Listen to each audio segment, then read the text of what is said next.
tayong kaunting twist. So, bukod sa Lala Parusa na mangyayari, maglalaban sila sa isang song lang ng sabay-sabay. Pero, dahil final round nito, meron tayong pa-twist. Oh! Hindi lang si Mama Pao nagpapa-twist. Kaya naman ipasok ang mga box. Asa ng mga box? Ang pinakialaman ni Rafaela. So ito, ang mga quiz ay namimili ng box, kung pink box, kung yellow box, or peach box. Sa loob ng box na yan ay merong item. And then yung item na mapipili nila, kailangan nilang ma-incorporate sa performance na gagawin nila. So ganon, para malaman natin kung gaano sila kagaling mag-isip. Diba? Para doon natin malalaman talaga na magaling sila. Magaling ka ba? Magaling ka ba? Magaling.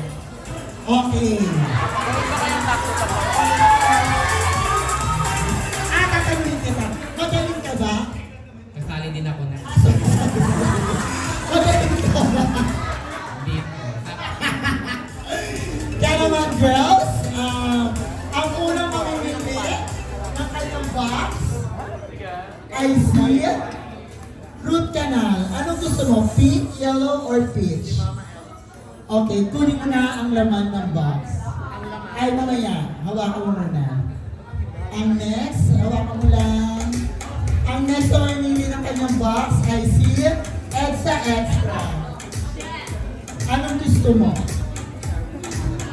Okay. And then, kay Saint Rafaela, ito. So, kailangan nyo ma-incorporate pa sa performance na gagawin ninyo.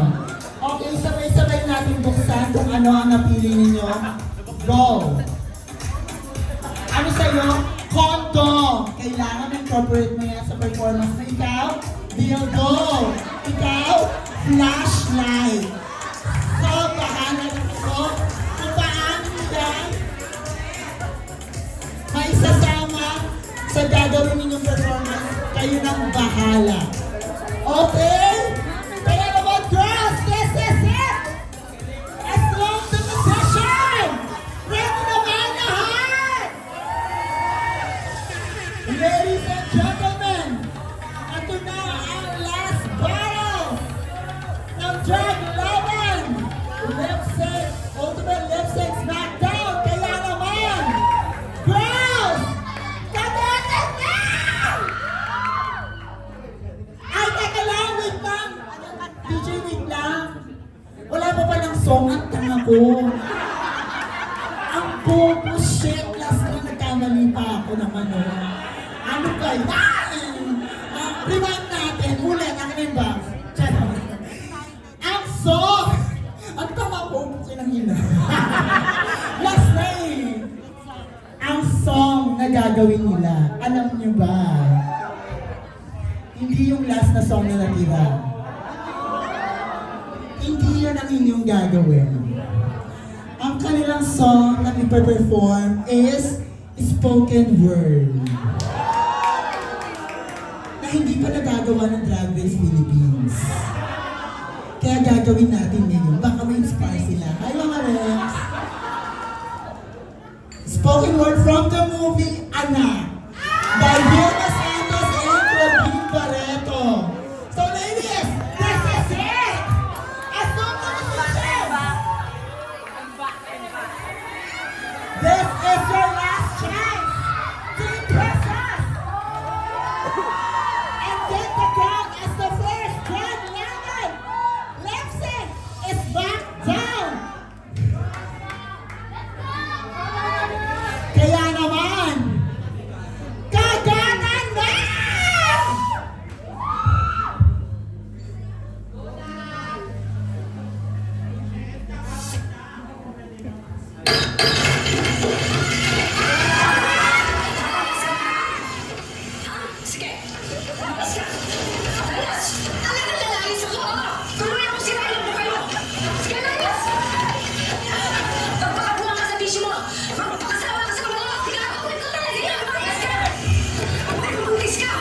tama na. Tingnan ko lang kung respetuhin ka ng anak mo. Kapag asin na lang ang inuulam niyo at nagpapakapunta ka na para may isaksa ka lang sa sigmura niya.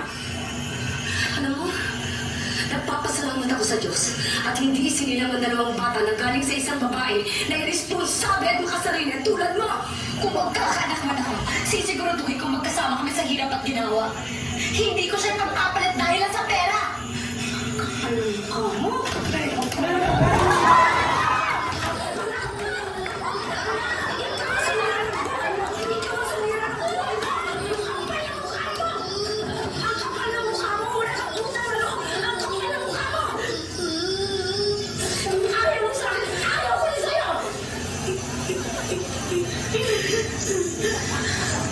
Sana hindi na lang akong naging ina mo.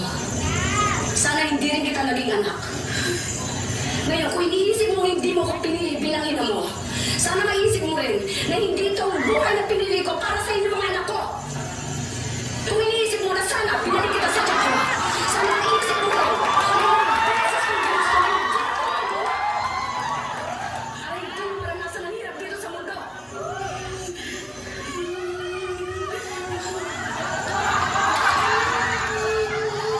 Pero nandito na ako.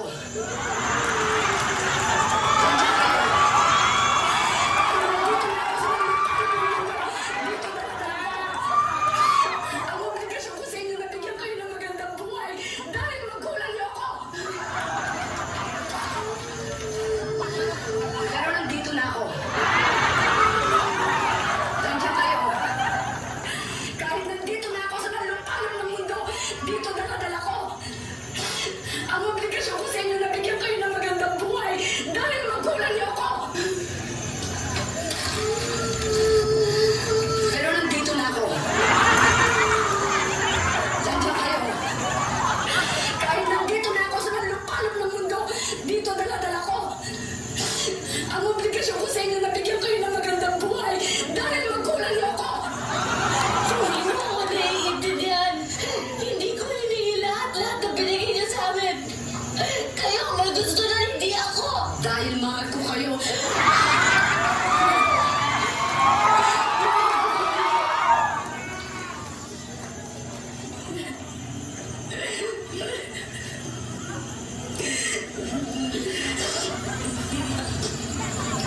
Sana, tuwing umiinom ka ng alak, habang iniitik mo ang sigarilyo mo, habang naiinom ka ng pinadala ko, sana maisip mo rin kung ilang pagkain na tiniis ko hindi kainin para lang makapagpadala ako ng malaking pera dito.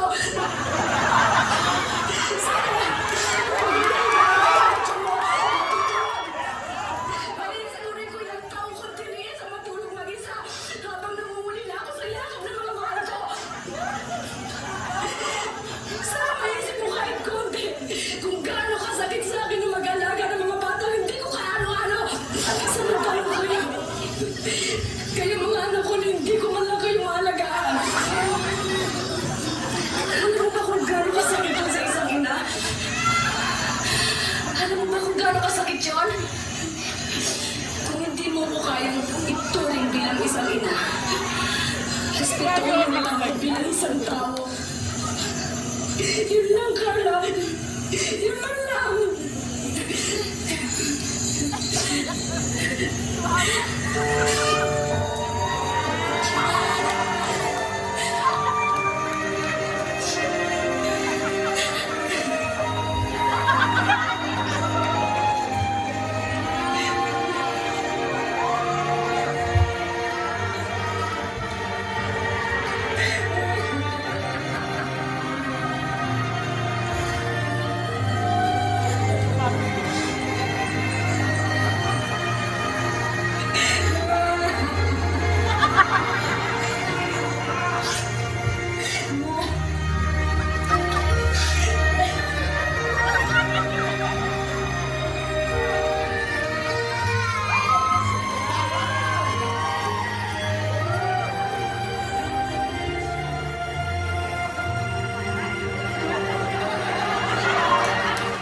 ina, kaya na hindi ko pa alam kung